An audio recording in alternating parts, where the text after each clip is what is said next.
Hai, Assalamualaikum teman-teman. Apa kabar? Lama nggak ketemu. Kayak udah 1 bulan ya saya nggak upload video di channel ini. Bukan karena males, tapi lebih tepatnya saya benar-benar sibuk banget di Agustus kemarin. Buat kalian yang mungkin follow Instagram saya tahu kegiatan saya sebulanan itu padat banget sama wedding. Karena kebetulan di Bengkulu itu udah diizinkan untuk menyelenggarakan event wedding. Walaupun dengan skala terbatas, tapi ya kita masih tetap bisa running. Jadi di video ini saya nggak ngasih tutorial, nggak ngasih reviewan juga. Nah di video ini saya mau cerita aja, sekalian ya nyapa teman-teman yang mungkin udah kangen juga sama video-video dari channel ini. Jadi bisa dibilang channel ini cukup lambat sekarang berkembang, viewsnya juga nggak terlalu bagus. Cuman saya nggak mikirin itu, tapi saya lagi seneng banget buat cerita-cerita tuh sekarang di Instagram sebenarnya. Makanya kalau misalnya kalian belum follow Instagram, saya follow dulu. Karena di story saya lebih sering share sesuatu itu, lebih senang tanya jawabnya di Instagram sekarang ya. Jadi teman-teman di video ini saya mau membahas tentang freelance photographer. Mengingat ini adalah salah satu profesi yang menurut saya cukup menjanjikan. Jadi selain punya brand, jadi seorang freelance photographer itu juga sebuah keuntungan menurut saya. Tapi ada beberapa hal yang harus teman-teman ketahui, atau sikap lebih tepatnya, attitude yang harus dimiliki seorang freelance photographer supaya jadi freelance photographer yang baik. Karena, kenapa saya akhirnya membahas ini? Karena beberapa waktu lalu ada beberapa teman saya dan saya juga pernah ngalamin yang mengeluhkan tentang dia meng-hire atau membayar seorang freelance untuk kerja di satu event wedding dan dia sangat kecewa dengan hasil yang dikasih sama freelance itu, di mana fotonya banyak yang nggak fokus, banyak yang shake, gelap, exposure-nya parah gitu ya. Jadi kayak akhirnya dia lost moment, detailnya kurang dan benar-benar dia pusing bagaimana cara menghadapi kliennya gitu dengan hasil foto yang seperti itu, yang nggak standar. Ini sebenarnya yang pengen banget saya bagi di YouTube udah dari lama sih. Karena banyak yang mungkin tidak menyadari bahwa sangat berat teman-teman memikul beban menjadi seorang owner atau founder sebuah vendor. Jadi kalau misalnya kalian lihat nih, wah enak nih Bang Dika, vendornya udah gede, udah banyak orang tahu. Jangan dulu Pak. Itu sebenarnya susahnya minta ampun untuk menjaga yang namanya quality, quantity, semuanya tuh susah banget buat dijaga. Karena miss sedikit aja, wah itu namanya jelek. Karena di industri ini, nama baik itu harus dijaga. Sebenarnya nggak cuma di industri ini ya, semua yang namanya jasa, non jasa, yang namanya usaha itu nama baik itu harus dijaga. Dan nama baik itu dijaga salah satunya dengan kinerja. Nah, yang jadi titik persoalan teman-teman, banyak freelance mungkin yang nggak mikirin itu. Banyak freelance itu yang cuman ya udah, gue dibayar, gue motret, kelar, nggak gitu. Jadi mungkin di video ini saya akan membagi sedikit tips ya buat teman-teman yang pengen jadi freelance photographer supaya kalian jadi freelance photographer yang baik.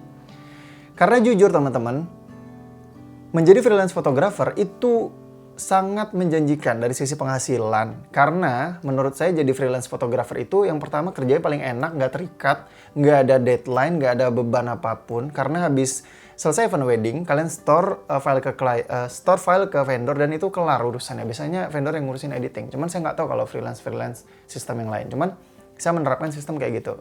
Hire freelance, habis kelar event, payment, kelar gitu loh. Dan itu enak banget menurut saya.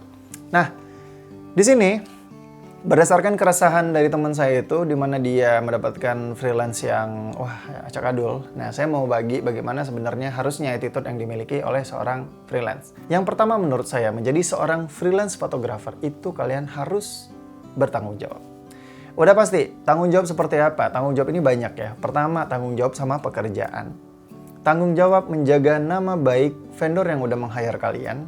Yang ketiga, tanggung jawab kalian atas jalannya acara gitu, atas momen-momen yang terjadi. Jadi kalau misalnya kalian menjadi seorang freelance, cobalah kalian berpikir bahwa sebenarnya kalian itu kerja, sama aja sih sebenarnya freelance itu sama aja kayak kalian kerja di kantor, kalian punya tanggung jawab untuk kerjaan kalian harus beres. Nah, ketika kalian menjadi seorang freelance, ya kalian harus bertanggung jawab sama pekerjaan kalian. On time, datang tepat waktu. Tanggung jawab itu jadi datang tepat waktu, ke venue, nggak telat, bajunya rapi, datang ke venue, kemudian yang ngerjain kerjaannya itu baik dan sesuai dengan rules yang dimau sama sang pemilik vendor fotografinya atau video gitu ya. Itu yang pertama. Jadi tanggung jawab itu nomor 1. Yang kedua, tunjukin sisi kreativitas kamu sebagai seorang freelance. Jadi sekarang itu saya nggak tahu, mungkin banyak freelance yang salah kaprah gitu ya. Ketika diajak nge-wedding itu ya udah ngerasa bisa motret, ambil, ya udah foto-foto aja. Padahal sebenarnya kesempatan bagus buat kalian ketika menjadi seorang freelance adalah show off. Tunjukkan skill kalian di situ. Jadi kalau misalnya kalian jadi freelance nih, kalian dapat kamera mungkin dipinjemin atau pakai kamera kalian gitu ya. Ya udah kalian harus menganggap bahwa event yang sedang kalian hadapin itu adalah event ya kalian, itu klien kalian real gitu loh. Jadi do the best gitu loh, lakukan yang terbaik, kasih foto terbaik kalian. Cari angle-angle yang menurut orang itu nggak awam. Menurut orang itu nggak umum tuh kan. Cari angle-angle yang kreatif gitu loh. Jadi tunjukkan sisi kreativitas kalian. Tujuannya buat apa? Ketika kalian jadi freelance nih teman-teman, kalian nunjukin skill kalian, angle-angle kalian bagus. Saya yakin deh, akan banyak banget vendor-vendor yang bakal meng-hire kalian. Itu sebenarnya sisi enak jadi freelance karena ya nggak ada tanggung jawab tadi. Kalian bisa loncat-loncat, bisa bantu ini, bantu situ, dan duitnya tuh bisa banyak banget, bisa lebih banyak dari si vendor itu sendiri. Nggak percaya? Saya tuh punya beberapa temen di ibu kota. Di kota ini juga ada. Jadi dia tuh kerjanya jadi freelance saja. Enak banget, tiap minggu itu dia malah lebih banyak jobnya persen dari saya. Tiap minggu ada terus kerjaannya di vendor ini, vendor itu gitu loh. Ya, dia jalanin gitu. Jadi enak banget gitu kerjanya, habis kerja langsung terima pembayaran, store file, udah. Tapi memang fotonya the best banget. Dia memikirkan bagaimana angle-angle yang bagus dan dia ngikutin karakter dari vendor itu gitu loh. Jadi kan kalau misalnya kalian jadi freelance itu kalian udah tahu nih misalnya, wah di hire sama Bang Dika nih, dia tahu karakter foto kayak gini. Nah kalian cari sebenarnya sisinya kayak gimana. Oh biasanya tuh Bang Dika motonya kayak gini. Atau kalian mungkin kalian jadi freelance di Imagenik misalnya atau di Axio. Kalian harus meneliti bagaimana cara mereka ngambil foto dan ikutin itu, standar itu. Oh angle-angle-nya biasanya kayak gini. Oh biasanya dia sukanya fotonya kayak gini. Nah seperti itu sebenarnya jadi freelance yang baik. Jadi kalian beradaptasi sesuai dengan standar si vendor yang ngajak kalian. Itu yang kedua. Yang ketiga adalah kalian harus menjaga sikap. Harus menjaga portofolio. Sikap ini penting banget, attitude ini penting banget. Karena banyak banget freelance itu yang ketika dia udah nge-wedding, udah dibayar sama si vendor, tapi file yang dia punya itu dia re-upload ke Instagramnya tanpa mencantumkan atau istilah copyright lah. Itu sebenarnya walaupun kalian yang motret, ketika kalian menjadi seorang freelance itu sebenarnya haknya bukan hak kalian, itu bukan foto kalian, itu bukan foto kerjaan kalian, itu foto si orang yang udah membayar kalian. Karena kan udah dibayar file kalian.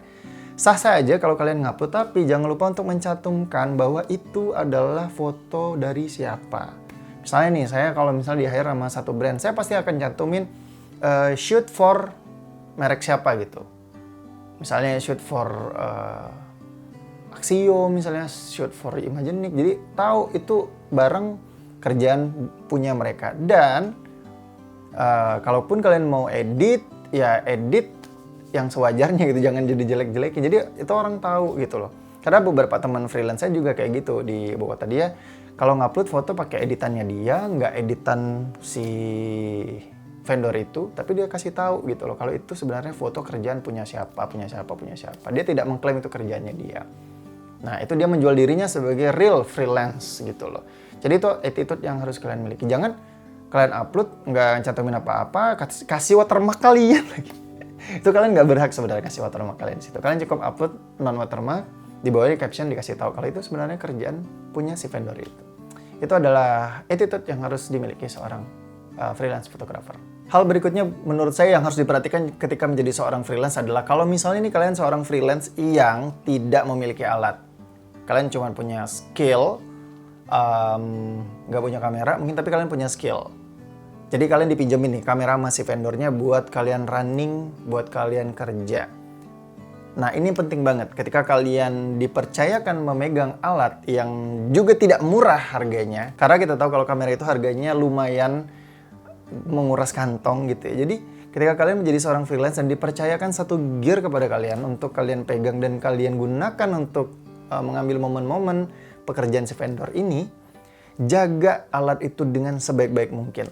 Jaga selayaknya itu alat kalian. Jangan geletakin sembarangan, jangan ditaruh sembarangan. Saya pribadi adalah orang yang sangat keras sangat perhatian kepada alat. Ke kamera tuh saya sayang banget. Jadi kalau misalnya ada freelance yang ngikut saya, kamera ditaruh sembarangan, atau dia ngerokok aja, megang kamera sambil ngerokok, itu saya bakal tegur, bakal kasih tahu ya. Jadi saya udah belajar banyak lah. Kalau dulu mungkin saya biarin, cuman kalau sekarang enggak. Saya sangat sayang sama alat. Sangat marah kalau misalnya alat itu disembarangin. Karena alat ini adalah benda yang menghasilkan uang buat kita gitu. Jadi ketika ada freelance yang udah dipinjemin alat terus nggak dijaga, wah saya pasti marah banget gitu. Makanya kalau kalian nih jadi freelance yang dipinjemin alat kayak gitu, udah dipinjemin, dibayar pula gitu ya kan.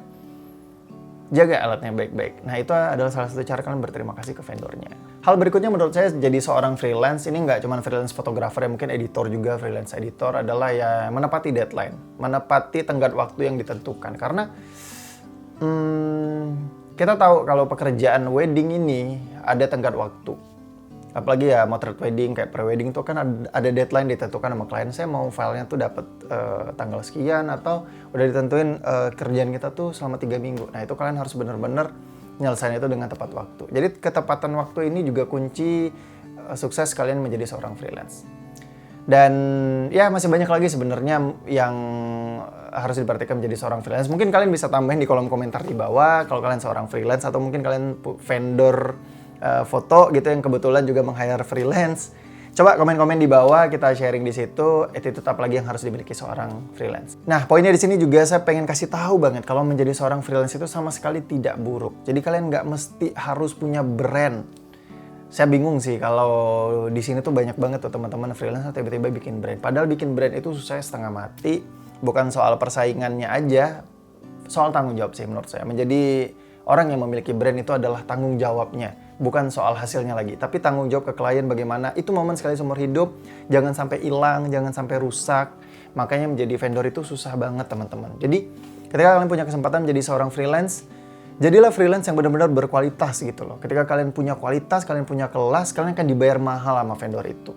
Ya kan? Akan dibayar sangat mahal dan kalian pasti bisa loncat-loncat nih. Minggu ini di sini, minggu ini di sini, minggu ini di sini. Jauh lebih banyak duitnya ketimbang vendor yang mungkin ya sebulan paling 2-3 kali dia dapat kerjaan. Kalian bisa tiap minggu, bahkan mungkin bisa tiap hari karena skill kalian ada. Motret pre-wedding jago, motret studio jago, motret nikahan jago, dan kalian paket komplit. Tapi kalian nggak mau terikat, kalian bisa loncat-loncat kayak gitu, kalian bisa dapat pekerjaan per eventnya, ya. Jadi kalian bisa dapat payment langsung, dan itu akan sangat menyenangkan menurut saya. Uang yang kalian hasilkan itu akan cukup banyak. Jadi akan cukup bisa menanggung kehidupan. Saya jamin itu. Saya yakin itu karena saya punya banyak banget teman-teman freelance yang hidupnya juga cukup karena dia memang kerja bagus banget gitu ya. Tanpa dia punya vendor tapi dia tetap bisa hidup, menikmati hidupnya dengan bayaran yang juga cukup. Jadi jangan malu menjadi seorang freelance. Jadilah freelance yang berkualitas, terus berlatih dan bertanggung jawab. Jangan kerja asal-asalan. Kasih yang terbaik kalau kalian udah dipercaya orang menjadi seorang freelance. Mudah-mudahan kalian nanti bisa jadi fotografer yang hebat. Saya juga masih belajar sih. Ya atau mungkin ada yang meng-hire saya buat jadi freelance. Jangan salah loh, saya juga sering bantuin teman-teman di vendor lain untuk jadi freelance mereka. Ya kalau dibayar dengan sesuai kenapa enggak gitu ya. Kita bebas-bebas aja. Kalau misalnya di-hire ya kenapa enggak, mau diajakin, ayo aja. Saya juga sering menjadi seorang freelance beberapa kali. Jadi tetap semangat teman-teman buat terus berkarya. Oke, jadi segitu aja video kali ini. Mudah-mudahan sharing ini bisa menjadi obrolan yang menarik ya buat teman-teman semua. Saya juga masih terus belajar pokoknya. Sama-sama belajar kita. Mudah-mudahan kita bisa tetap diberi kesehatan. Jaga diri di pandemi ini, tetap patuhi protokol kesehatan. Oke, sampai ketemu di video selanjutnya. Saya Andika Nugraha. Saya wassalam dan sampai jumpa.